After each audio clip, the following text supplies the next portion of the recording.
Welcome back, everybody, to the loser bracket semifinals for the SEA League Qualifier number 2. The winner of this game moves on to play QMX, who we saw yesterday get knocked down to the losers bracket, one match away from being able to secure a spot in the SEA League, but they were not able to do so, so they await the winner of this best out of one between MSIevoGT and or MSIevoGT-TnC, or MSI-TnC as I normally call them, and neolution.ph, one of the many teams that is supported by Neolution Esports. Of course, these teams are both from the Philippines, so Pinoy blood shall be spilt today. And by the time this match is over, I will be playing Olots. And if you don't know what that is, then you clearly need to watch more Pinoy Dota. I'm LD of Beyond the Summit. Of course, this tournament brought to you by Beyond the Summit and made possible by all the sponsors who support the SEA League and Dota Talk who produce the event. So with all that being said, I'm very excited to be here. I hope you guys are as well. And I find this draft interesting. MSI-TnC going with the very early PL ban.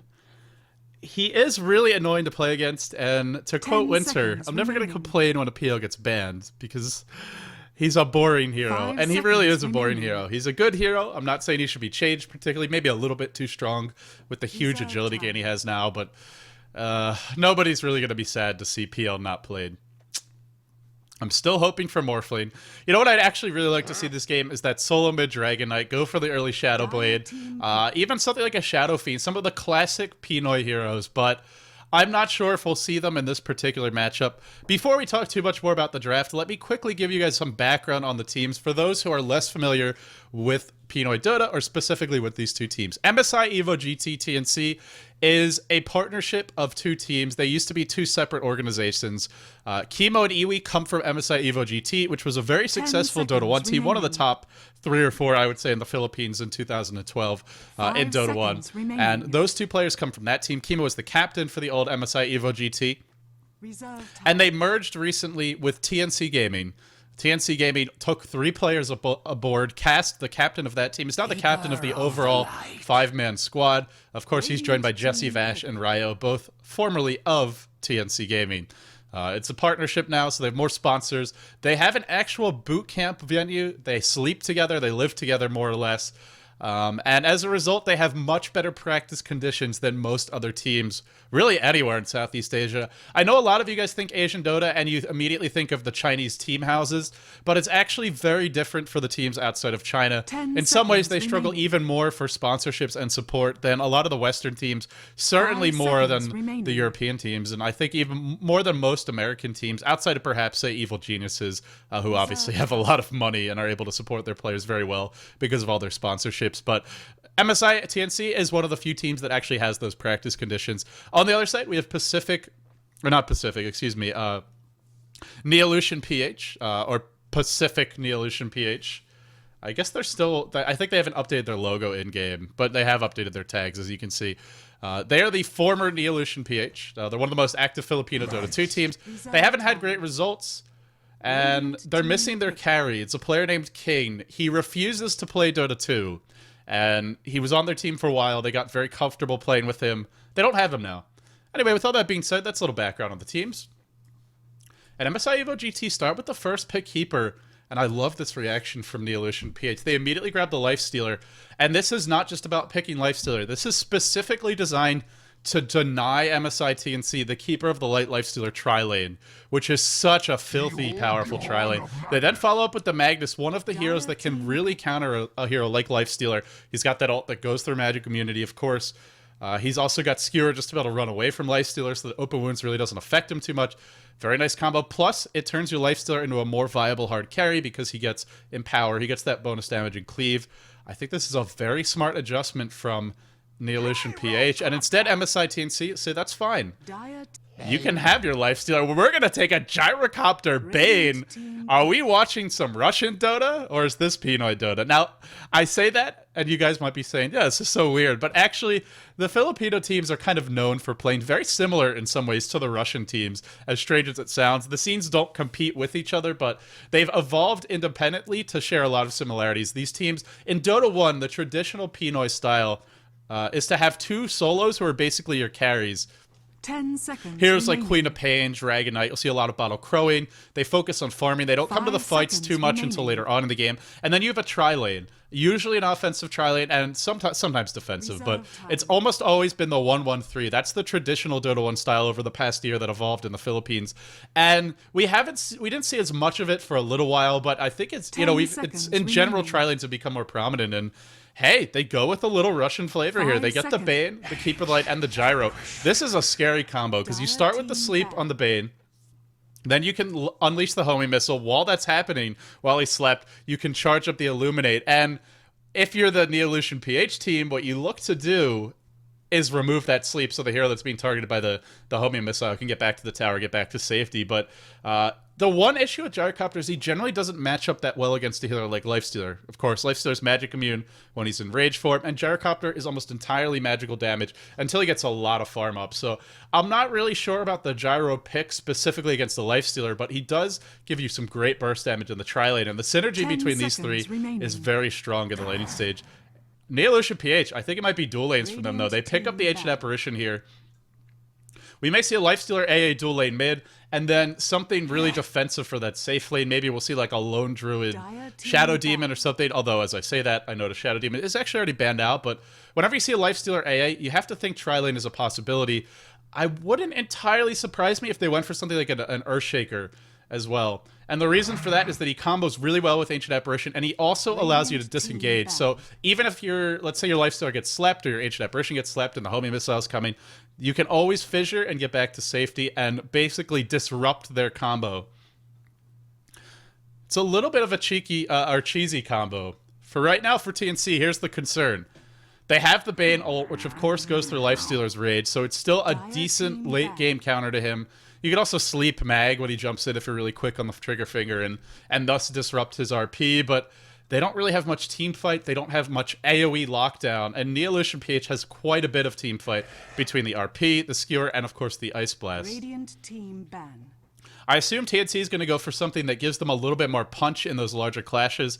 We may see, maybe something like that solo mid Dragon Knight. That's a possibility. It depends.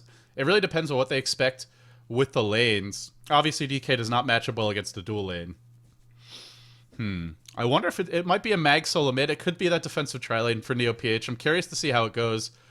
And it looks like they may have their eyes on just sending the Mag mid because they banned the TA and the Darkseer, and especially that TA is very annoying for a hero like Mag to lane against, and in general is going to get dominated. So it looks like they're thinking about Mag mid, defensive tri-lane with Lifestealer, and then something for the off lane.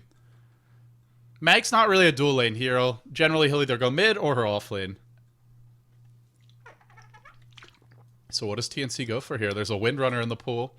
I'm really racking my brain to try and think of the off-laners, because all the big ones have pretty much been banned out. Darkseer was banned this time, so we're not going to see him picked up in the last pick. Puck is available. We've seen a lot of Puck lately. Who else could it be?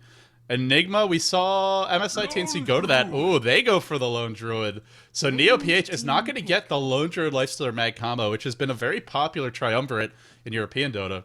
But TNC gets that. And this is a smart pick because that Lone Druid, there's nobody who can really lane against him 1v1 effectively. And when you're offensive tri-laning, that basically forces your opponents to defensive tri-lane. Because of neolution.ph's heroes, I suppose they could offensive tri-lane with Lifestealer AA, but the problem is they don't have anyone who can live against an offensive tri-lane from MSIevoGT-TnC. So as a result, MSIevoGT-TnC is going to force a defensive tri-lane almost certainly. And there you go. It's going to be that Earthshaker AA plus Lifestealer tri-lane. Pretty much, I wouldn't say expected, but not a surprise pick at all. I think this is the way to go. This is what you have to do. But here's the question. Who's going to lane against the Lone Druid? Right now, they don't have anyone who can deal with him. Mag can get some experience, some levels, but he's going to get outlaned heavily by Druid. If not killed, he's not going to have an easy time. We'll need to battle Crow a lot to even stay in the lane if he's off lane. And if he's mid, then who goes to that off lane? These are the questions to be answered as the draft wraps up. 5 seconds remaining. Reserve time. I just read the best comment in the chat. Baby LD, loving your voice, haha. Can you sing while casting, haha. Actually, you don't want to hear me sing. You will have an opportunity to make me sing soon. I can't say anything more about it, but you don't want to hear it unless you want your eardrums absolutely ruptured, shattered, and ground to a pulp. The rest of my family can sing reasonably well, but I did not get the genes, man. I am tone deaf, and it's a shame because I love music. I guess most people love music, but I really freaking love music more so than most. And Puck, that will be the offlaner. Oh, I really like these last two picks from TNC because it gives them heroes that are good in the 5v5 clashes. Lone Druid is obviously good, and Puck is. And Puck's going to do well whatever matchups they go for. Puck is going to do well against Mag. You can phase shift dodge shockwaves if it's 1v1 mid. They still don't have anyone who can deal with this Lone Druid. I think MSI has clearly the better lanes at this point, especially the solos. The tri-lane, Neo.ph they shouldn't die if they have good positioning. Lifestealer, you really can't kill him. And of course, Earthshaker's great for keeping his team safe in general, but the concern is can Lifestealer actually farm against that tri-lane? It's going to come down to the ward game over on that bottom lane, and it's a Night Stalker as the last pick. This puts... what are they gonna do? I guess they're sending Mag to the off lane. Mag is should get crushed by Lone Druid. Puck should do very well against Night Stalker. Although Night Stalker can definitely still get farmed there. He's got very good base damage. He's pretty tanky. Puck shouldn't be able to keep him out of lane. He can bottle Crow. So that mid lane... Oh, Jesse Vash is on the Puck. I guess they're going defensive tri-lane. Interesting. Because Jesse Vash almost always plays off lane for TNC. I really thought they'd go aggressive here. Interesting choice. Well, we'll see. Nothing's been decided just yet. But with all that being said, let's introduce the players. On the side of MSIevoGT-TnC, the most experienced and accomplished Dota 2 team out of the Philippines. They competed at the Asia. They were finished just outside the top 4 there. One of the better teams in the whole region. We have Jesse Vash, of course, on the Puck. One of his heroes, although the Mag is really his signature as of late. Ryo, going to be playing the Gyrocopter. Cast, the captain of the new squad. He'll be playing the Keeper of the Light, that hard support role. Chemo, the former captain of MSIevoGT. He will be handling the Bane, and then Iwi on the Lone Druid. Over on the other side of the map, we have the Mag being handled by Leninmon. This, of course, is Pacific.Neo, better known in the past as neolution.ph. We have Lay Twins on the Night Stalker. Meh on the Ancient Apparition, and VL on the Lifestealer. KRR on the Earthshaker. I really think MSIevoGT-TnC should go aggressive. You can't necessarily kill the Lifestealer, but you can definitely keep those supports down. Earthshaker AA is a very gimmicky combo, and I guess the other option for them is just to abandon the lane. They could just leave that lane empty. Could do a lot of stacks. You can set up the Gyrocopter and the Keeper to clear those stacks. You could have, I guess, the Puck mid and the Bane just doing a lot of pulling, and Keeper zoning whoever out of the lane. So that's what I guess that is the other option for MSIevoGT-TnC. It is hard to go aggressive against Lifestealer, but I really feel they still have the edge. They may not be able to kill the Lifestealer, but all the other heroes can easily be brought down. And at the early levels, Lifestealer isn't unkillable. Sure, he's got Rage. It's only a 3-second duration. And once that Rage is down, there's 12 seconds where he can't do anything. So I think they can go aggressive, but if they don't want to, they certainly don't have to. I've just been talking about it because that's what you expect with their lineup. The reason to go aggressive, of course, is when you go offensive tri-lane, you just set up your solos for easy matchups. Puck and Lone Druid can dominate the safe lane and the mid lane. Or the mid lane and the safe lane, respectively, I should say. Let's see what they're going to do. Come on, guys, unpause this game while we're waiting. We have a team of fine-looking gents over on the side of TNC. Doing a good job of promoting themselves, I must say. This one is best out of one, guys. I see a couple people asking about it. Okay, so even though Jesse Vash normally goes offlane, it looks like they are going to offensive tri-lane. I really like this choice, as I explained in great detail earlier. Won't talk about it anymore. It looks like Gyro will be going for the very early run of Basilius, and this is a good pushing tri-lane as well. With the Keeper and Gyro and Point Flat Cannon will do a lot to bring down the creep waves early. Pacific.Neo, the no big surprise. They expect this offensive tri-lane. They're going to look to defend their own jungle. Remember what I talked about. The ward game is really going to affect this tri-lane because there's a Keeper, and if he's able to find the openings for those Illuminates, that's going to hurt. So let's see if they can defend. I actually just realized they have 4 melee heroes. Yeah, against a Keeper. And a Gyrocopter.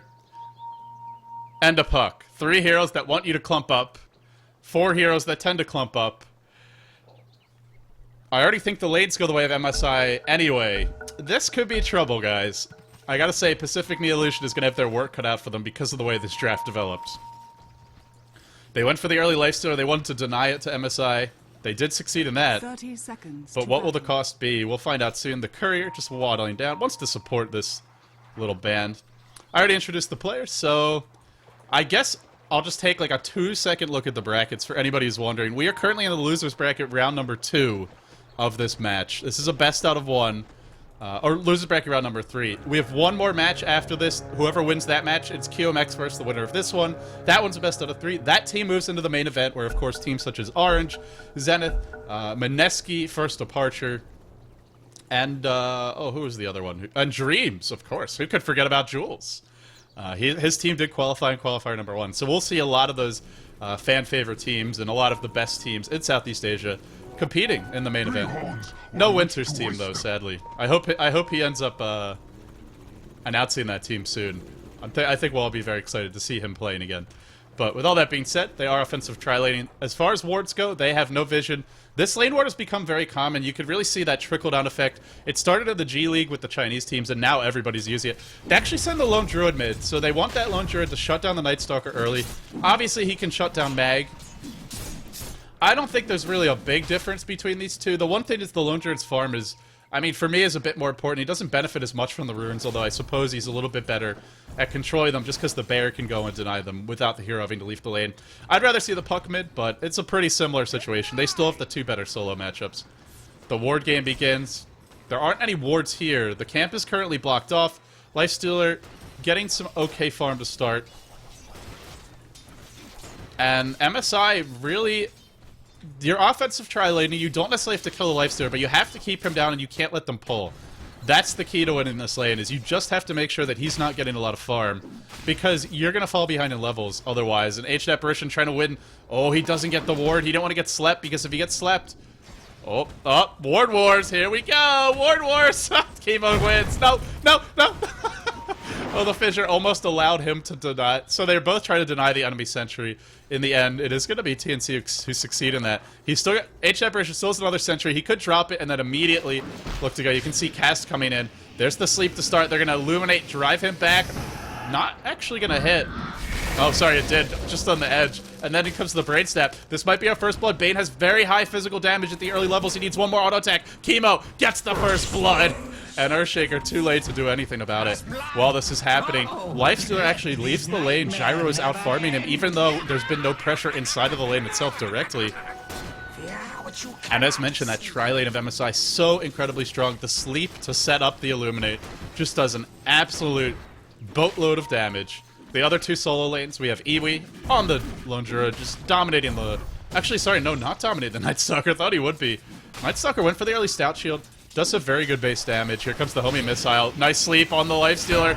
And they're going to go with the Rocket Barrage. Unfortunately, it's hitting creeps. No, now it's hitting Lifestealer. Down he goes. Ay. This tri-lane is filthy, I must say. It is absolutely filthy. And hello, Jesse Vesh. Actually, not sure I found himself here. But it looks like he's going to make a go on the Mag. If they win this lane, then they're in great shape. Because they're trading evenly mid. Oh, Jesse going to have to port back. Not what he wanted. Took that tower shot. And they have established firm ward control. As soon as they got that kill, it wasn't even just the first blood, it's the fact that now they have complete control over this area. And with control over that area, the enemy team can't pull, they have to be worried about Illuminate spam at all times. And honestly, the Ancient Apparition, he just wants a little experience, but he's not really going to get it. And here's the other problem with this tri-lane for Pacific, is these supports, Ancient Apparition and Earthshaker, they don't get a whole lot stronger when they level up. Until Ancient Apparition hits level 6, until Earthshaker gets level 6, I get some items. Level 1 and level 3 are pretty much the same thing, whereas if you look at MSIevoGT, their supports really benefit from levels. You get Chakra Magic, you can spam all your spells a lot more. Obviously, the Bane's Brain Sap does a crap load of damage, although actually he's not even skilling it. He's leveling up in Feeble, spamming it on the Lifestealer, and look at the Lifestealer, minus 60 damage. He's got, what, 12 base damage right now? Can't last hit. So, completely denying him in the lane. And normally, the problem with this is that Enfeeble's pretty expensive when it comes to mana cost. It's only 105 mana, but it's got a 10-second cooldown. So basically, it's overall very expensive. Oh, this could be a solo kill on Late Twins. Lone Druid has Tranquil Boots. Night Stalker is nothing. He went for the bottle first. Standard stuff, but now he's going to pay. Most likely, he should die. The bear can tank this. Nope, not going to go. Needed that one more route. Not able to find it. Wow, this is a really cute decision by the Bane. Going for that Enfeeble early, because they've already established control over the lane. Normally, you go for the Brain Sap just to give you that extra burst to go for the kills, but this is more of the safe route, because you're guaranteeing the Lifestealer's not going to farm well. Just walks up to the creeps, gets Enfeebled. This is very creative play, I gotta say. Maybe this has been done before, but I haven't cast any games where teams have done it. I know I've seen a few Empire games where the Bane has gone for that early Brain Sap. So I don't know. This is certainly new to me. I hope this is just very creative. It's fun to see. It's you can see the same lane, but then a totally different style of playing it. That's really the beauty of Dota. Okay, so it's only 5 minutes in, but it's a slow game at this point. Look at this poor Lifestealer.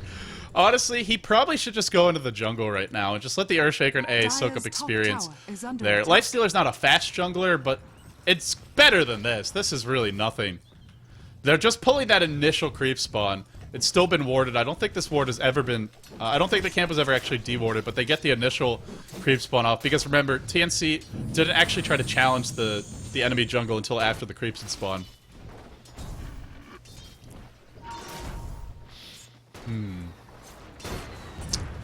Not looking too good for Pacific.Neo, I gotta say. They're losing in farm, they're losing experience, and they're the ones running the defensive tri-lane. The good news, though, is they do have a mid-Night Stalker as well as an off-lane Mag, and these two heroes can really control the tempo of the game with relatively few items. Mag's got his basics up, the boots, the bottle, and level 6. If you're TNC, you have to be very cautious now. You need to have... Ideally, you want to have, like, say, a lane ward up behind the enemy tower to catch the TP ganks. Iwi's in trouble. He's going to go into ult form. Needs an entangle under this tower. There's your fissure. HF Russian Cold Feet combo. He did get the entangle, but it doesn't look like it's enough. Late Twins is low. Actually, maybe it is. Maybe it is. In comes the Bane. Surprise, he's here now. Earthshaker's in trouble. Fissure cooling down in 6 seconds. Uh-oh. That Fissure's going to come off cooldown. They can't let him get it off, or Iwi will fall. The Fissure is available. He doesn't cast it in time. Nice juki by Iwi. The rotation coming from the bottom lane straight towards mid. Great play by TNC. A little bit lucky to just happen. I don't know if they knew that the 3-man gank was coming, but whether it was luck or whether they expected the gank mid, it certainly works out. And again, like I talked about at the very beginning of this laning stage, it's not really about whether the Lifestealer dies or... Oh! Let him mod. He skewers first. Will he... Oh, he doesn't have mana for RP. He used the skewer. Now he doesn't have mana. He doesn't actually need it, though. Looks like he's going to be okay. Gyro not level 6, or he could probably get a double here. May still be able to with that level 2 flat cannon. Here comes the homie missile. If he can just get a range for Rocket Barrage, but he can't. Iwi, up to 1,200 gold. Boy, that would have been a big kill. Winter, you know, we talked about a lot. Oh, here comes the Night Stalker. Rotates around. They don't really have great vision on this bottom side of the map. There's the skew. The Mag Shockwave, rather, and they're not done yet. They want cast as well. This is exactly what Pacific.Neo needed to do, and exactly what I talked about is just start rotating those solos around, controlling the map. Sure, you're losing your lanes, but your heroes don't need items to be effective. There's your Dream Coil, maybe the turnaround. The Orb does not hit VL. He's down really low. He is going to drop. The chase is on the other way. Jesse Vash in No Man's Land, a long way from where he wants to be. Will get picked off. The 4-man melee squad, or 3 melee, is going to clump up. The nice thing about the Lone Druid mid, though, he can't come to these fights. He can't contribute as much as the enemy solos, but what he can do is push the towers and create pressure. That's going to force Night Stalker back to the lane, and that's going to relieve some of the pressure that starts to develop mid. RP still available, though. We haven't seen it get used yet. Lenimon canceled it in the end, remember. And that means that they still have to be wary.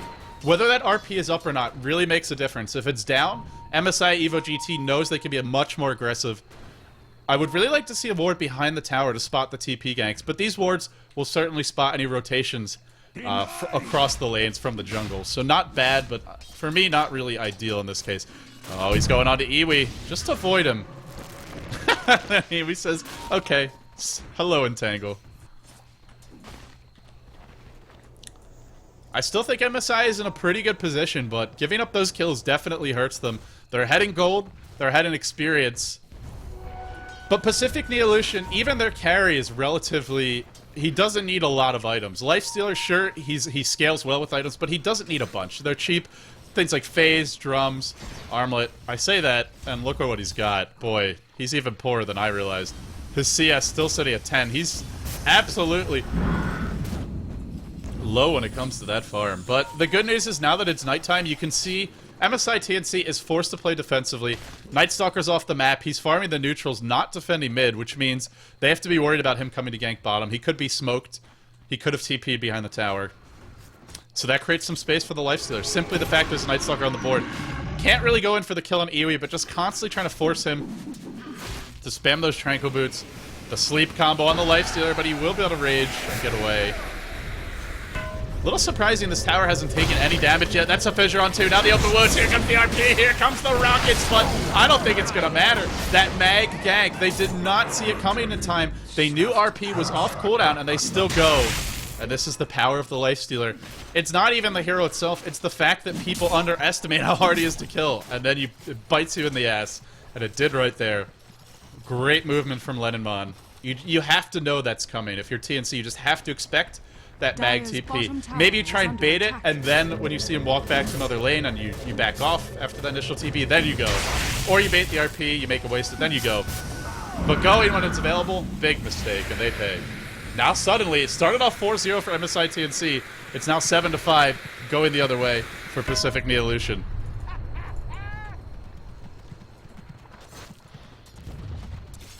Here comes the Night Stalker into the bottom lane. Ryo's in trouble. He's gonna melt. They are just absolutely steamrolling TNC here, I gotta say. Neolution doing a great job. The one concern is Lone Druid is having a great all-time. He's up to 2,400 gold. The Lifestealer still quite poor. Sure, they're getting kills. I think they're still behind in gold. Yeah, they're behind by 1,000. No towers have dropped just yet. I'm pretty sure this top lane has just been empty for like 80% of this game. Maybe not 80%. Maybe more like 50. But nonetheless, ever since that first night started, we saw Mag rotate mid. Top lane is empty. Guys, those delicious resources going down the drain. It's like throwing out a plate of good food because you're full. But these players aren't even full. They need items. And finally, I think this is honestly a little bit later. They should have rotated the gyro up here sooner. Sure, Night Stalker can try and kill him, but it just forces the entire Neolution team to move that way. They wanted to keep pressure up on the Lifestealer. And that was why... Oh, he's going for Armlet. Actually, okay, he must have had items on the base. On the floor of the base, because he's not quite as poor as I thought. He had boots and 600 gold like 2 minutes ago, so I guess maybe it's something in the fountain. Either way, here comes the push mid. 2,800 HP. Uh-oh. Uh-oh. Lenonmon, he's got RP. This could be the perfect skewer. Skewer of his life. High ground, the low ground. Surprise. Here he is. Catches 2. Fissure to follow. Now the cold feet. Beautiful chain stun. Not wasting any of the abilities. Making sure they get the Lone Druid as well. And Lenonmon. What an incredibly creative attack path. Just lurks right here in the trees. And skewers down. Catches 2. Nice plays. Lenonmon is really... It's a little Yao-esque, I must say. Every RP so far has been big. He did reasonably well in his lane.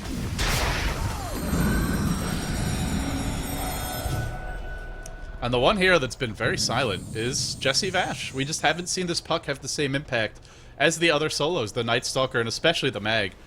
Paracopter's in a little bit of trouble. Night Stalker is really trying to fight this. I think that's a big mistake. And he will back off. Tower is under attack. You cannot go 1v1 against Gyro when you don't have creep support, because that rocket barrage will just incinerate you. The Hellfire rains down and you pay. A crucial kill in the Lone Druid, by the way, because he was getting closer and closer to his relic. Here we go mid. Dreamcold has started off on KRR. He already used Fissure. They know this. That's why they're diving. He is going to get blocked down by the orb. The tower's going to drop soon. Remember, Pacific.Neolution's on the Radiant, and MSI has a great Roche lineup. They have the stuff to tank it. They have a carry that does a lot of physical damage in the Lone Druid. The one thing they don't have is something like a mech, but if they're able to get, say, the tier 1 bottom, I think they can go for it at some point. Will they be able to get that, though? That's the question. They do have superior push, and one thing Pacific.Neolution is a bit lacking in is anti-push. Sure, they've got A ult, they've got Fissure, which is okay, although the low-level Fissure, it's not really spammable nuke. It's not something like Power Shot. Shockwave's the big spell they have to clear off the creep waves. Oh, man, getting close to that blink.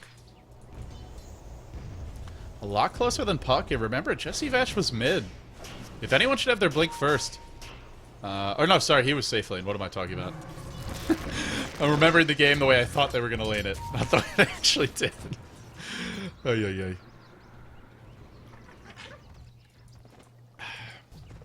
So, looks like about a 2,500 gold lead, a 1,700 experience lead going the other way. Minimal experience lead.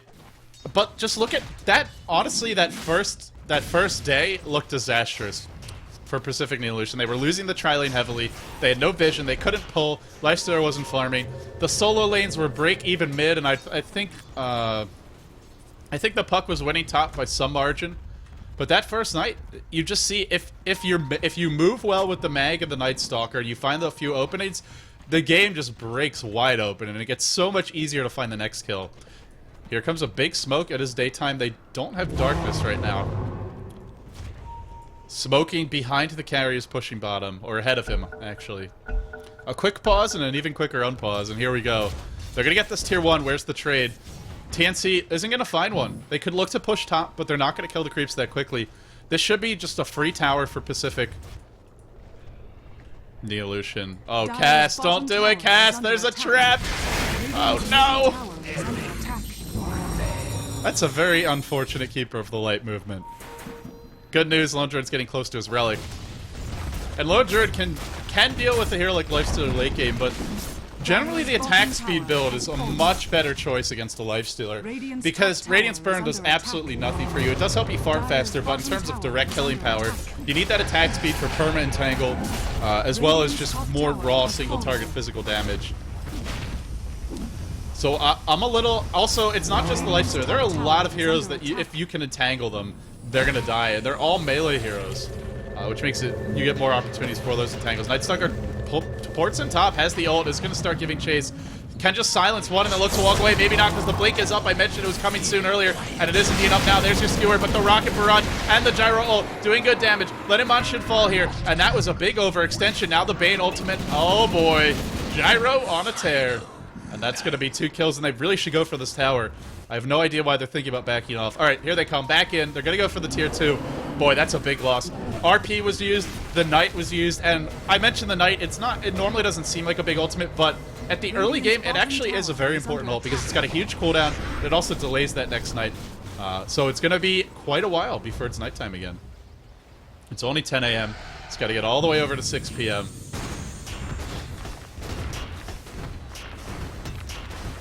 I guess it's 5:50 p.m. actually. Bottom tower is under attack. Very odd how that... I think in Dota 1 it's right at the 6-minute mark, but in Dota 2 it's at 5:50. Maybe I'm remembering wrong. It's been a while. And Gyro, I'm really glad they made that rotation for TNC because we saw he was starting to really struggle to farm, and he's getting some items up now. He's got the drums. He'll be going next for the BKB. And BKB is a great item this game. Sure, there's RP, there's a Lifestealer. They're still going to hit like absolute trucks, but this means that you don't just die to a Fissure Cold Feet combo. They have to blow something big on you. They have to focus you with the Lifestealer. And any damage they're doing towards the Gyro is damage they're not doing on the Lone Druid. Pacific.Neo Lution, it really comes down to the ability to just find those pickoffs or hit a big RP. They're not going to win a fight on even footing. They need to get those... They either need to have the edge or just have an amazing RP, maybe with the A ult layered over top of it. So at this point in the game, I actually want to check the status of wards, and it looks like, well, both teams really have... I gotta say, MSI seems to have the better vision overall. If you look at these wards, they have great vision of all the movements through the enemy jungle, as well as the runes, and even the lane ward top lane. Nice warding coming out from Cast and Chemo. It's kind of... I don't know if it's a good or a bad thing for a team to have two captains or former captains. But the one thing I will say is you have a lot of support brainpower. Lenimon already skewered, and he may pay for this. He doesn't have a blink, but he gets auto-attack. Nope. Just able to blink out of the Dream Coil. Now phase shift. Try to dodge that AA ult, and was able to do so. Oh, the fissure block. Is it going to be a good fissure block? That's the question. There's the Illuminate spam coming through. Looks like Puck was able to pick off the Ancient Apparition. Now ports forward. He's hasted. He doesn't have the Dream Coil anymore. He used it to kill off the AA. Still giving chase. Still diving in. And Lenimon's lurking. Uh-oh. Beware of Magnus. Beware of Magnus. He is hasted. Jesse Vash, you need to run. Lenimon. I think Lenimon thought he might find him in the trees, or maybe he just wanted to get away, but he'll back off. Remember, there could very well be an opening soon for TnC. If RP is wasted, that's going to be a big opening for TnC to go right into the Roche pit. It's something that Pacific.Neolution has to be very careful about. They cannot afford to waste the RP. And same for Darkness until it gets closer to that nighttime.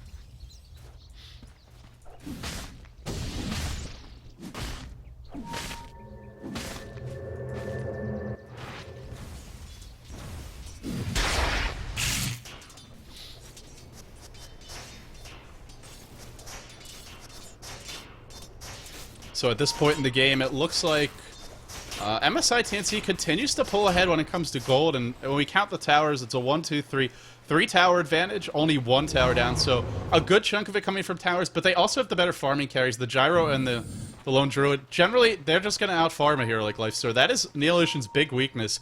They don't have heroes who farm well, and if it turns into this more passive-style game, they're going to fall behind, and they do have heroes that don't need big items to have a contribution, but if this goes late enough, you're not winning late game against that Gyro Lone Druid combo.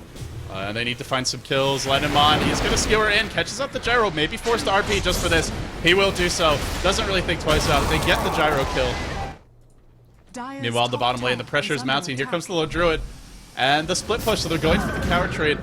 Correct decision by them. No point in defending. You know RP's down as well, so you can be very aggressive with the push. I don't think they can defend top, although Bane wants to have a go at it. He's thinking about it. I don't know what Chemo was doing here, but he's going to pay. That was just a silly mistake by him. Jesse Vash comes in. He's got the ult. He's got the blink ult. He should be going on Mag. They know RP is down. Remember, they know RP is down. There's the blink. There's the silence. Then the orb to follow up. There's no follow-up, though. Oh, and he's actually going to skewer to safety. Oh, now it's Jesse Vash's turn to waste his ultimate. Tower will fall, but pays with his life. Lifestealer joins the fight as well. At least kill the bear. Radiance has been up for a little bit, by the way. Oh, they could have killed the Lone Druid, but they do void the Keep of the Light instead.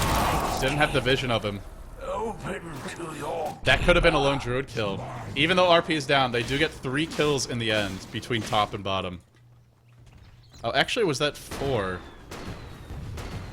Yeah, Bane died top. Oh, and the Gyro. So yeah, guess it was. He's back in action now, though. He's farming to get top lane. The BKB is going to be coming out soon.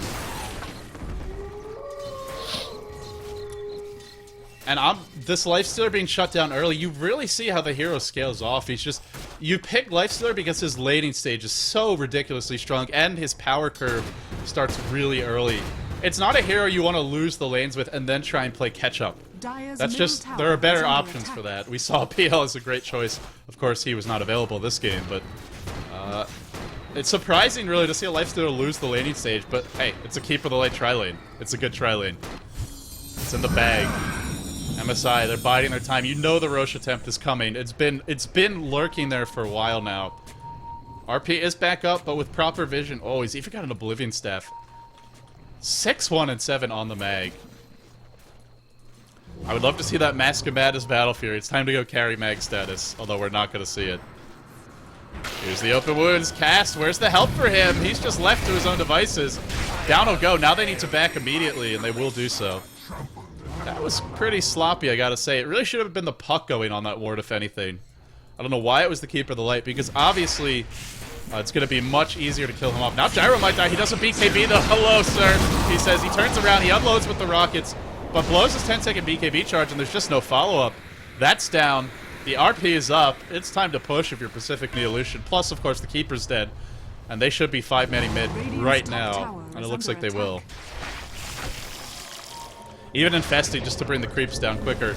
It shows you how badly they want to push. Although it's still hard. Keeper of the Light now respawns. TP's in mid. You know, for the amount of heroes that like to farm in this game, between a Lifestealer, a Mag, Keeper of the Light, Lone Druid, Gyro, all of these heroes love farming. We're not seeing a whole lot of farming in this game, I gotta say. So many moments where there's just 4 or 5 heroes grouped up mid. Oh, I just noticed they have 2 sentries here. That was how determined they were to deward. It really goes back to my point. It's just how badly they wanted to Roche. I didn't even notice the 2nd sentry had dropped there, but hey, this Roche is gonna drop quickly. Gyro chipping away. Lone Druid doing the big damage, of course. And Arcane Boots up on the Bane. Mech going to be coming eventually for the Keeper. Puck has the Blink, of course. They've got all their core items. Here comes Night Stalker. No BKB up on him yet. He gets blinding lighted, maybe a little bit early Dream Coil just to prevent that mag from going in for the huge RP, and it will work now. Lifestealer. Oh, he actually tried to ult the Lifestealer. The Bane did, but immediately canceled by the Void. And now Jesse Vash going to get picked off. Ryo's going to work. The Aegis was picked up by Gyro. Out comes the mag. The RP is here, and triple echo. Big damage being done, but is it going to be enough? The Aegis pops, and Meh is in trouble. Jesse Vash just fought back for this. I believe... No, sorry, that was the Ledger to bot back. Meh is going to drop almost its full team wipe. In fact, did the Night Stalker buy back? Oh, yeah, he did. That was a team wipe. Team wipe going the way of MSIevoGT. Boy, for a moment this game, it looked like they were in a world of trouble, but all of a sudden, they abused that Roche advantage. They get the map vision up. That came down to the supports. It came down to that key Dream Coil, protecting the heroes inside of the Roche pit. Really great coordination by MSIevoGT-TnC. Quick reactions. And now the mech's coming. And oh, by the way, did I mention they're good at pushing towers? Because they're good at pushing freaking towers. Lone Druid, Keeper, Gyro. If you lose a fight to this squad, you're losing some towers. More Illuminate being channeled. Illuminate, it's a drug, man. Still no BKB up on the Night Stalker. God, do they need that so badly. The reason they need it is, yes, there's a Bane ult. You can still disable him through it, but it's not about that, and you can get entangled. It's about the fact that stuff has to be blown on the Night Stalker that otherwise goes straight onto the Lifestealer. That was such a good team fight for Pacific.Neo Neolution. I actually want to check how many heroes fought back in that fight. Looks like a total of 3. Woo! This game not giving me a chance to breathe. Hope you guys are enjoying this one. By the way, there are more games coming up later today. You are watching the SEA League, but this is only qualifier number 2. So the good news for everybody tuning in is you still have the entire main event and the playoffs ahead of you. We've had 2 qualifiers. God's had some good games, which he uploaded to our YouTube channel from qualifier 1, and I think we've had better games overall from qualifier 2. And if you guys enjoy the games, if you want to watch them in the client, there is going to be audio available for all the games we cast, which should be the majority of them, if not every single game. And the ticket's only $4, so consider buying that. But either way, hope you guys are enjoying the stream. I certainly am. I'm certainly enjoying these teams. This is some of my favorite Dota. Just watching Southeast Asian Dota. It's exciting. It's aggressive. It's for anyone who likes Russian Dota. I think you would like Pinoy Dota. So if you're just tuning in, then check out Russian Dota if you don't, because it's very similar in some ways. A little bit less crazy aggressive. The Russians, the vodka fuels them, but the Pinoys, it's just their passion. Ultimate Orb now up on the puck. If we look at net worth, it's actually Gyro leading the way.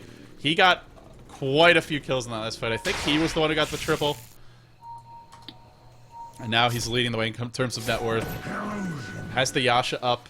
Once he gets that Mantis style, he can remove open wounds, he can remove Night Stalker Silence, in addition to already having the BKB, which can do it. Blink away from Jesse Vash. He's going to TP out. Wasting that Night Stalker's time. And this Night Stalker is just still doesn't have the BKB, and oh wow, in fact, Mag is going back for a BKB. He's tired of getting Dream Coiled, Silenced, Slept. All these things that can just disrupt his combo. If he hadn't gone for the Oblivion Staff, he pretty much would have had it. Lifestealer goes for a Desolator. They smoke, and oh, it was not spotted. They get the jump. There's the Blink Skewer. No silence for you, sir, he says. Chemo is going to drop Jesse Vash. Maybe the next target. Oh. 4 heroes smoke for 1 kill, and it's only a Bane. Not really the best movement, but if they get the towers off of it, could work out. Here comes the cooldown. Oh, Mag, he appears. He catches the Lone Druid, catches the bear as well. He's going to mount. Now VL chasing forward, and that Desolator does allow you to bring down the bear very quickly. VL still chasing, still diving. I hear a puck, and that's not a happy puck. He's surrounded. The vampire wants the berry. Sounds like a show I've watched before. In comes the Ultimate Orb. Now the Dentangle up on VL. Man fighting with the bear. Still surviving, still tanking. God, he is good at killing off those tanky units. Back comes the Bane, though. He should be able to get Mehi. Oh my god. Oh no, he led. Okay, there you go. I was gonna say, he led with the Brain Sap, and really you probably want to lead with the Silence there, but or the Sleep, rather. But it works out because Puck is the Blink. Woo! More chaos. Looks like in the end, RP was used, 3 heroes died. Night Stalker is getting close to his BKB. Gyro died, of course. But he's already got most of his basic items up. Lone Druid how close is he to the Assault Cuirass? That's the question.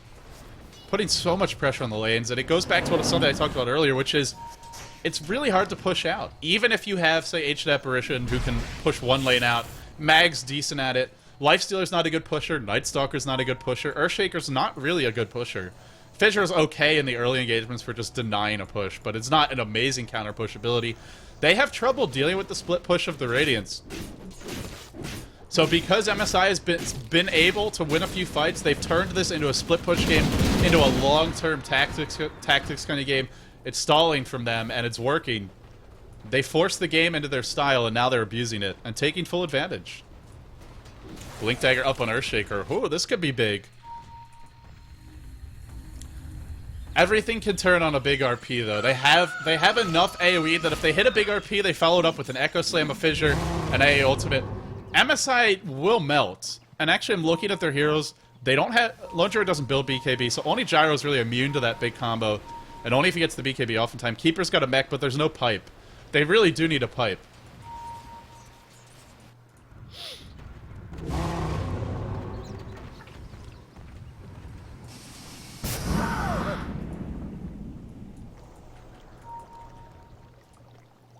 Jesse Vash really wants that Sentry Ward, doesn't he? Oh boy. This is a treasure trove of wards. Pew pew! And I'll get it. Mag is getting closer and closer to his BKB. But remember, this is just something he has to build. It's not something that wins them the game. Some games you get a BKB, the enemy team can't deal with you. This is not one of those games. Lone Druid, up to 1,700 gold. Anything on the courier for him? Nope. Still a ways off that Assault Cuirass, but that is really going to make a difference because you're up against Empower and some good right-clickers between the Lifestealer, of course, and even the Night Stalker does some decent physical damage. Assault Cuirass is really going to help your team in these fights. Bane has not leveled his ult up.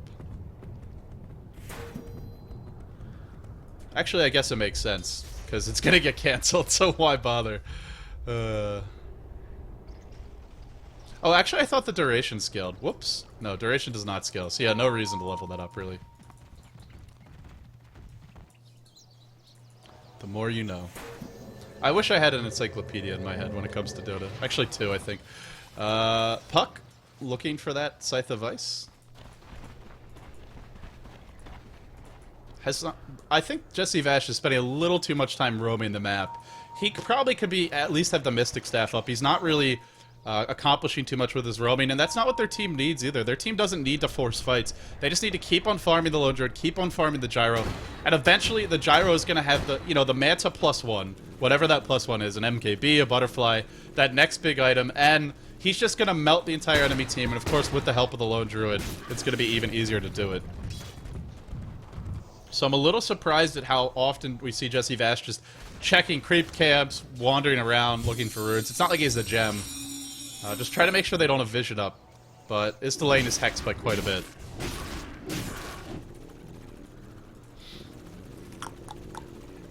Well, the game continues to slow. Lifestealer going for the Basher, and I don't really know if they need a Basher necessarily, but it's certainly not going to hurt. When you're up against a hero like Lone Druid, you want to be able to win those man fights, because it comes down to a man fight in most situations, unless you just lose the fight and get entangled from a distance.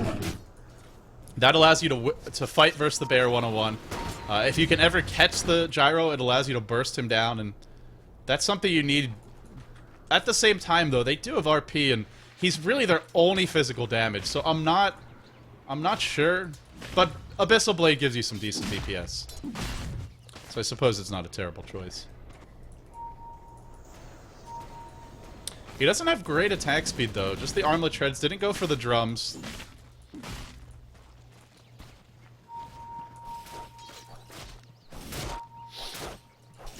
The game drags on, and again, when we look at this, even the supports, it really does favor MSIevoGT late game. Having Keeper means you can always win in the split push wars. Having Bane means you've got the ultimate trump card when it comes to countering the enemy carry between, of course, between the Fiend's Grip as well as the Enfeeble. Both of those abilities are great late game anti-carry spells. He desperately needs something to help him survive, and oh, he goes for Ghost Scepter. Smart choice. Force Staff would have been a viable option as well. There is a decent amount of magic damage, but this is certainly a good one as well, and a little bit cheaper at that. Gyro just continuing to farm. The game drags on. I really feel this pace should favor MSI a lot, but you're up against that big team fight, and hey, it's a risk to go late game against Pacific.Neo. If they get the big combo, they just probably win the game outright. Do you want to take that risk? MSIevoGT-TnC, it looks like they do. What they really want is this Roche. They should have Gyro pushing one lane, then recall him in. What you want to do here is have the Gyro pushing top, have the Lone Druid Bear Slay pushing bottom, and the rest of the team just parked mid, keeping the lane pushed out. Then once the lanes are pushed to your satisfaction, you recall the carry in. It looks like that's exactly what they do. The Gyro joins the fight. He recalled over by the Keeper of the Light, and this Roche is going to melt. There's just no map control from Pacific.Neolution. They are playing completely in the dark. Literally, this entire section of the map is just cordoned off. And the reason that's the case is because all the lanes are pushed. MSI is able to deward, is able to keep sentries and observers up because they have Lone Druid and Keeper, and even Puck, who all these heroes are good at mowing down creep waves, at keeping the lanes pushed out. And that makes it safe for your supports to roam around the map. And boy, this game, it started really badly for Pacific.Neolution. Then all of a sudden they were finding kill after kill. It went from 4 to 0 to 8 or 9 to 6, I think, if I recall correctly. And then the first night ended, and they just ground to a halt. They've just have not been able to find the momentum since then. Lone Druid continues to farm, stealing the enemy neutrals. He's got the Assault Cuirass up. I think Pacific.Neolution is on a hope and a prayer at this point. They'll eventually have that. Eventually, they will have the double RP. Eventually, Lifestealer will have his Abyssal Blade. But still, they only have one carry. They're very reliant on hitting that RP. MSIevoGT has multiple avenues to winning a fight. If they can get a good Fiend's Grip off on the Lifestealer, they pretty much win the fight. If they can force a bad RP, they pretty much win the fight. If the Lone Druid and the Gyro aren't both caught by the RP, / the Lifestealer bashing them, they probably win the fight. There's a lot of avenues for them to win fights. There's only really one big one for Pacific.Neolution, and that's find a pick off and have a huge RP. It's a lot of eggs in the RP basket. That basket has been overflowing at times. We saw it deliver time and again in the G League. Will it deliver today? It remains to be seen.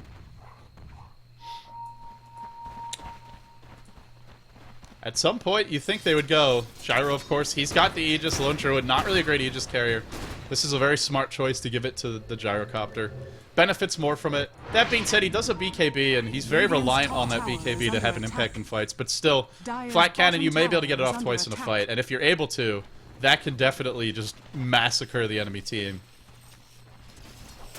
This could be a big opportunity. The fight's about to break out. Here comes the Smoke Egg. Night Stalker is here. Mag is here. BKB is to start. Now Blink's in. Catches Lee with the RP.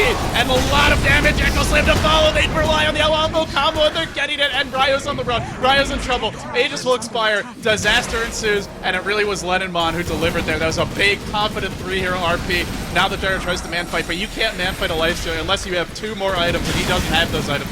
4 heroes dead. It looks like the next to follow, or sorry, 3 heroes dead, but the Gyro's gonna die twice, so call it basically 4. Jesse Bash comes back in, actually turns the fight around. Unbelievable, the puck completely flips it on its head. BL on the run, the fight goes the other way. What a crazy rubber band effect that was. Jesse Bash blinking it, has the blink, has the hex, could maybe get the Lifestealer too. He's diving, he's chasing, he wants this angry zombie man. Is there gonna be any support for Jesse Bash? He actually ports forward, he wants this hex. If he finds the hex, VL is dead. VL is in a lot of trouble. The creeps are coming from one side. Jesse Vash from the other. Not blinking, not hexing. Oh, I really think he could have gone there. But they're playing it safe. Orbing, checking the trees. Clearing the creep wave. Boy, talk about a bailout. And you know, it's funny because I mentioned earlier, Jesse Vash just was not having the impact of the Magnus, the Night Stalker. For a good 10-15 minutes, he was not being super efficient with his movement, but all of a sudden, he turns a fight that looked like a total mess. An absolute mess, with 3 heroes caught in the RP. Just a great combination for Pacific.Neolution, but Jesse Vash saves him.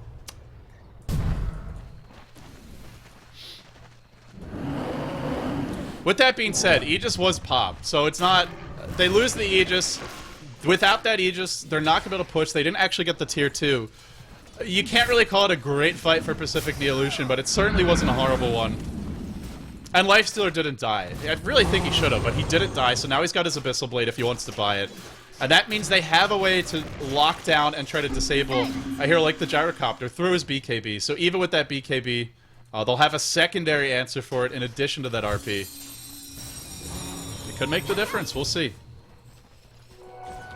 The game drags on. I shouldn't say drags. That's derogatory. It flows on. It glides on. It's been a good game so far. Remember, these teams, they're slugging it out, but they're not done after this game. The winner moves on, and they have to face QMX, who's been well-rested, who, if they want to, could easily be watching these games, studying their opponents, be it on the stream or Dota TV, and maybe having the inside track. And of course, that or the loser react finals is a best out of 3. Whoever wins that secures a spot in the SEA League. So even after this game, the team's stamina, maybe not a huge issue, but they gotta keep their energy up. Gotta keep their focus, too. This game's not over yet, though. Ghost Scepter up on the Lone Druid. It's still a very even game. I really feel it is even though it's a 12k gold lead. That's not actually that much for 40 minutes, and if you look at the percentage lead as a big wraparound gank comes towards the bottom lane, Jesse Vash gonna blink away, and then look to TP out in the trees, and he'll be absolutely fine. You know what? I just realized I don't think we've seen a single infest bomb really this game.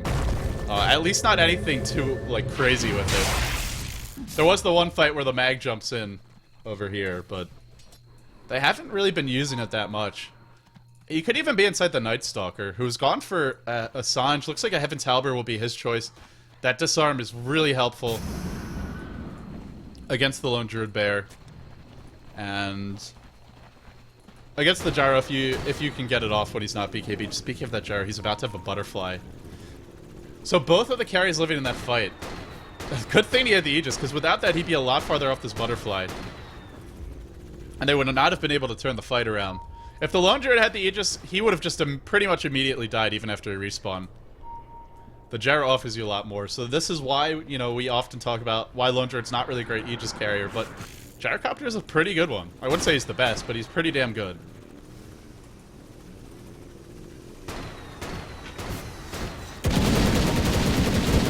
Getting closer and closer. He's got it now. It should be on the way momentarily. Oh, it's on the courier. Here comes the infested mag. Has he been sitting inside the mag the whole time? I think he has. I can't actually see if it's off cooldown, but I'm pretty sure he's just been sitting inside him. Gem is up on Night Stalker. They see a lot. They could go on this Lone Druid here. There's your Blink. Needs the skewer. He BKBs first, just waiting for the opening. Outskewers him so far away from the team. Took the farthest away angle he possibly could find. In comes the Marp. Uh-oh. They all cluster up. What was Ryo thinking? It looks like a mistake. Maybe it's not. He thinks he can pull it off with the butterfly. Maybe he can. In comes the Illuminate. Ryo is doing it. No, he's not. Yes, he is. Yes, he is. He's doing it. Man mode. Gyro, that fat old man on a helicopter is just absolutely butchering the enemy team. Triple kill from him. And RP was used too. The lone survivor, the Earthshaker. And this is why you buy Butterfly on the Gyrocopter. Woo! And what do you know? Roche is up in 3 minutes. Without the Butterfly, Gyro dies and they lose that fight pretty handily. But with it, they win in a big way. I still don't think he needed to walk into the RP. But that being said, it certainly worked out in the end, so you can't argue too much with results at that. Crazy, crazy fight. Someday I hope Dota TV gets that instant replay feature. Or not Dota TV, but just the game lobbies. It would be awesome to be able to just rewind and watch that fight in slow motion right now while nothing's really happening. If Valve can do it, I'm sure they will. And then there should be a built-in dubstep. Yeah, that's what Dota 2 needs. It's not just the instant replay feature, but it needs a built-in screen shake dubstep mod. So, and of course with Creative Commons music, so that you don't get in trouble. But you can create your own MLG 420 Witch Doctor looking at go highlight reels while casting. This is clearly what Valve should be spending their time on. Invisibility. So I should check item progressions. BKB's up on the mag. And Night Stalker, they've had those for a long time. He's going towards Heaven's Halberd. I think I mentioned all of these. The Butterfly was the big item that he got in that fight. That was what made the difference. Puck isn't really near anything else. I think he's going for the Yule Scepter next. It also could be a Lincoln Sphere. Because he is very vulnerable to getting silenced, and Lincoln Sphere is a great way to deal with that, but Yule's is a little bit better, I feel. Because you can also Yule's yourself if you're getting focused, whereas, sure, you can block one spell, but then you're just a sitting duck anyway after the phase shift ends. And also, it means that your blink is going to come off cooldown, and it makes it easier to escape. Here comes a big smoke gank. This one was not spotted. Everyone from MSIevoGT-TnC is off the map. They're going to find some openings here. Can they get that ult off on the Lifestealer? He's being Fiend Script. There's nothing to cancel it. They're bringing him down rapidly. Night Stalker is just not doing enough, I don't think. Here comes the Echo Slam. Here comes the turnaround. RP on the gyrocopter. Looked like he wasn't stunned there, but I think he actually was. That was just the rocket barrage going off while he was disabled. And now the puck orbing away, trying to survive. Jesse Vash on the run. 1 hero dead for Pacific.Neolution, 2 for MSIevoGT. Gyrocopter is going to even the score, gets the second kill. 1 more item, and I actually don't think they could deal with him anymore. No, Lifestealer wasn't just about to die. He armlet toggled at the fountain, for anybody who's wondering.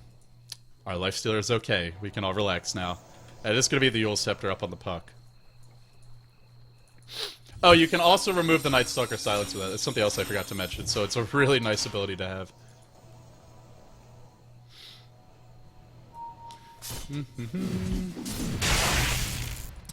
Well, I think they need that double RP.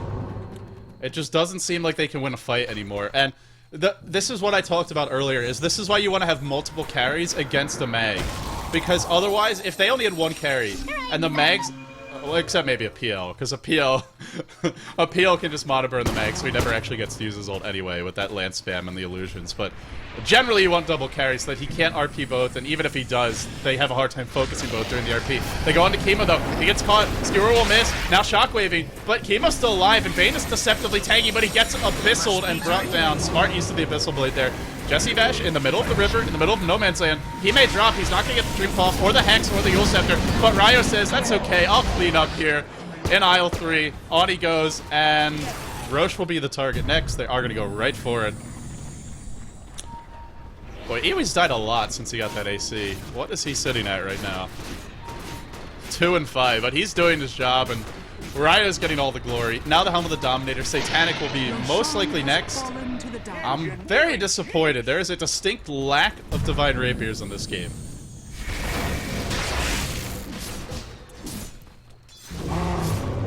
Dire's top tower is under attack. Remember, that wasn't really that was a fight where Pacific.Neolution did not have RP, but the puck was also instantly shut down. It's not, the RP is a lot more important than that puck, but he's got a Hex. I mean, he's still a pretty important hero, and it's got to be a big concern for Pacific.Neolution when you can't win that fight. Again, this is the problem with their lineup. Well, not the problem, but it's just the downside of their lineup. The one weakness of it is they need a big RP to win these fights. Without it, they just can't do it. With it, they certainly can. Cheese on the Lone Druid. That's what he wants to have. Aegis up on the Gyro. Oh, yeah, that was the rush with Cheese. So just more things going their way. And with basically 7 lives, plus potentially a buyback Boots of Travel from the Gyro if he wants to go for it. No, sorry, he went for the completed Satanic. So they'll only have 7 lives. I think the Lone Druid... No, he won't have enough money yet. Maybe if he sold something, he could get... It would be close. He might be able to get the Boots of Travel and buy back, but he's not really the important hero anyway. Gyro would be the one where you want him to have that extra set of lives. But 7 lives to go. They're up by a decent amount of gold. MSIevoGT-TnC, it was shaky at first, but at this position, they have a good lineup to siege. They have a good lineup to clash. They've got good push. They've got better late game. They should be able to do this, but they just have to find the correct opening. Lifestealer is really far out, and the team was just sitting basically at the fountain. Mag got his RP. Or sorry, his refresher. He's got the double RP. Let's see if he can find the openings. They smoke on the high ground. There's no dire vision of this, but the question is really, what can they do with it? It's very obvious that they're all in the base because they're all off the map. Either that or they're wrapping around right now from bottom or from top. Normally you'd go from top, since Roche is dead. There's your blink into the fissure, but it actually doesn't catch the puck. The skewer doesn't catch him either. Malmag's caught out, and the puck, whoop, even lost me. Blinked up to the north. Quick reactions from Jesse Vash. He's a feisty little bugger. This is a... He went back for the Ghost Scepter. Now he's up to 3,700 gold. Remember, this is a lone druid who's been dying a lot, and he's still getting fat. He's still ahead of the Lifestealer, who was that one position safe lane carry, who does have cleave as well from the mag, so has some good farming tools. Uh-oh. Iwi. Iwi. Iwi. He's gonna get away. Just barely, though. That was close. They had ward here. They just spotted the enemy supports in the jungle, and as soon as he saw that, he went for the TP out and got away. Now the bear comes in. This is going to reveal everything. Yep, the jig is up. Here comes the skewer, though. They caught the lone druid. But again, catching that lone druid, they do have double RP. Do they know about it yet? RP number 1, he's not being used because he's being held in place. Now the gyro is just melting him down in the back line. It's a trap. It's a backstab, and down he's falling. Mag thrown up in the air. Still, he did use RP number 1 right around that point. He even refreshes and then dies immediately. Oh, boy. That's costly. That Bane ultimate does drain your mana. It's only 5%, but that combined with the mana leak, it's actually kind of ruining the mag. Oh, did he actually get his BKB off there? I didn't catch it. Tower is under attack. I don't think he used it before the refresher. Because if he did, he would have had mana. Yep, either way, Earthshaker's waiting, but what can he really do? Even with that Blink Echo, there's just nobody alive right now. This probably is the game, I want to say, if there's no buyback, and there isn't. Yep, that's going to be multiple lanes of racks easily. Gyro still has the Aegis. Lone Druid. Up. Oh, hello. Earthshaker gets caught. Hexed up. Now Yule's up in the air. They should be able to easily bring him down. He can't blink. No, he can blink, but it's a midget blink. That Earthshaker needs to take some lessons from MJ, because he ain't got ups right now, that's for damn sure. Gyro's going to take one lane, Lone Druid working on the other, and that's GG. Pacific.Neo. A great effort from them, but just not quite enough in the end. MSIevoGT-TnC strutting their stuff, showing that they are the best team from the Philippines, at least in this qualifier. And I would still argue probably in Dota 2 in general, although Dreams played exceptionally well from what I heard in their qualifier. So the SEA League qualifiers continue. We have one more match coming up, guys. It will be a best out of 3 as the Fountain Camps commence. You can enjoy the show, but it will be a best out of 3. It's going to be QMX. I gotta say, spearheaded by Hank Kiki, or Smiles, and Lucky, the 2 support players. Those are going to be the ones to keep an eye on. I'm LD, of course. If you enjoy my casting, be sure to follow me. Twitter.com/LDDodo. We're very grateful for all the viewership and the support. It's great to see so many fans of Southeast Asian, of Asian Dota, showing support and enjoying the games, hopefully. And, hey, it was action-packed. It was fun. But in the end, MSIevoGT-TnC, they took it late, and they persevere, and they win. Better positioning. They needed perfect RPs from Pacific.Neo. They did not get them. But stay tuned, guys. MSIevoGT-TnC is going to the loser bracket finals. They are only one best out of 3 away from securing a spot in the qualifier, but QMX is going to have something to say about that, or at least they hope to. We'll see if they can pull it off soon, and of course I will be joined by Winter for the final best out of 3 of the day, so stay tuned for that. Thanks for watching, guys.